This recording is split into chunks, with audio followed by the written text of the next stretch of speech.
Clean Water Act in the state of Wisconsin. In fact, according to a New York Times investigation, New York Times, that's not conservative, but according to a New York Times investigation, the Bad River Band of Chippewa are the #1 violator of the Clean Water Act in the state of Wisconsin, and we documented how this tribe, even though they say they're the defenders of clean water, and even though genocide will result if the mine goes in, all this kind of hyperbole that they're coming out with, rhetoric, we documented that they are pumping in up to 5,000% excess amount of E. coli into the Bad River themselves. Now, E. coli is not really a nice pollutant. It comes from human and animal waste.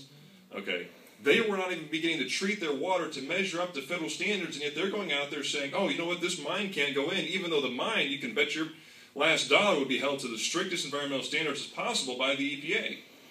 Well, why wasn't the story getting out there? Well, it wasn't going to get out there because the mainstream media, it didn't fit their narrative. It didn't fit the agenda. It didn't fit the normal sources that they go to. And why, we're gathered here tonight celebrating the life of an individual and marking his life work of someone who consistently looked for the story that was not being reported, because it's often the story that's not being reported that's more interesting, especially to the conservative movement, than the story that is being reported. And so as I close up here tonight, let me encourage each one of you to look for those stories in your own community. I mean, we've got Right Wisconsin out there. I mean, they're working hard. They've got their effort that is launched. You've got Media Trackers. You've got MacGyver Institute. We're out there focusing on state issues and some local issues.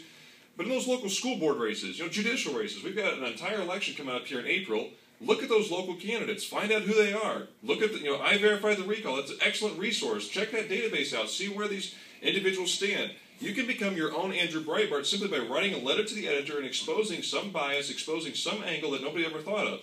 It doesn't mean that you have to get up every morning and actually take the fight to them the way Andrew did in his confrontational style. I mean, he loved it, but he was great at it.